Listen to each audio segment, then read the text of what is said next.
श्री गणेशाय नमः. नमस्कार मंडळी, रेखाच किचनमध्ये पुन्हा एकदा तुमचे मनापासून स्वागत. सगळ्यात आधी तुम्हाला होळीच्या खूप खूप शुभेच्छा.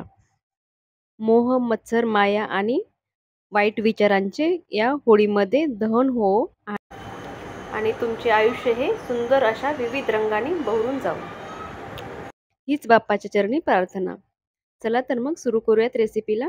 इथे मी घेतलेले आहे गुलाबाच्या सुक्या पाकळ्या, केशर, इलायची, मगजबी, काजू, बदाम आणि मनुके घेतलेले आहेत. सगळ्यात आधी आपण गुलाबाच्या पाकळ्या टाकूयात, इलायची, काजू, बदाम, सगळे ड्रायफ्रुट्स, पिस्ता, काळी मिरी घेतलेली आहे थोडीशी आणि खसखस पण घेतलेली आहे. आपण हे सगळं यामध्ये टाकून थोडंसं केसर टाकलेलं आहे. आता हे आपल्याला पाण्याने एकदा धुवून घ्यायचं आहे आणि हे रात्रभर किंवा 4 तासासाठी भिजत ठेवायचं आहे. एकदम इझी रेसिपी आहे.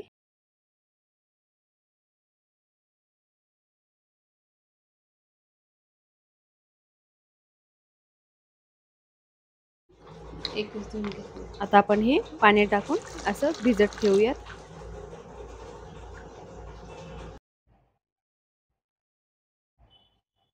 काळी मिरी आणि खसखस टाकायची राहून गेली होती, त्यामुळे मी आता टाकून घेत आहे.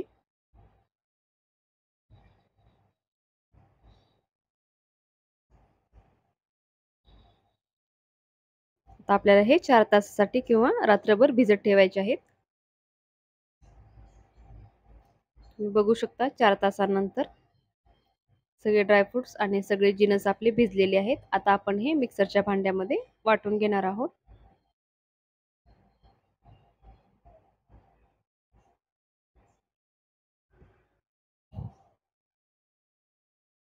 आता हे आपल्याला चांगलं फाईन असं पेस्ट करून घ्यायचं आहे.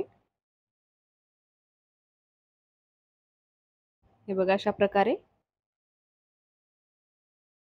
आणि एकीकडे मी दूध ठेवलेलं आहे, त्यामध्ये आपल्या आवडीप्रमाणे गोड आवडत असेल त्याप्रमाणे साखर टाकलेली आहे.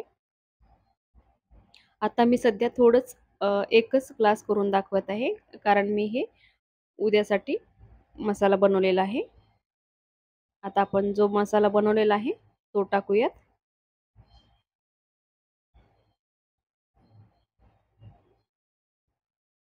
आणि असा मिक्स करून घेऊयात.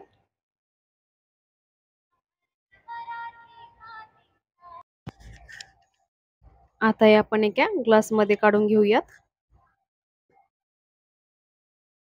एकदम मस्त टेस्टी असं आपलं थंडाई झालेली आहे. यामध्ये ड्रायफ्रूट टाकूयात, वाटून घेतलेले आहेत बारीक, आणि आईस क्यूब टाकूयात. थोडंसं गुलाबाच्या पाकळ्या आणि केसर टाकून घेऊया. तर आपली ही मस्त अशी होळी स्पेशल थंडाई तयार झालेली आहे. पिण्यासाठी नक्की ट्राय करा. खूप इझी रेसिपी आहे आणि तेवढीच टेस्टी पण. तुम्हाला माझे व्हिडिओ आवडत असतील तर नक्की व्हिडिओला लाईक करा, शेअर करा आणि चॅनेलला सबस्क्राईब करायला विसरू नका. चला तर मग भेटूयात पुन्हा अशाच एका नवीन आणि छान छान अशा रेसिपीसोबत. तोपर्यंत धन्यवाद. श्री स्वामी समर्थ.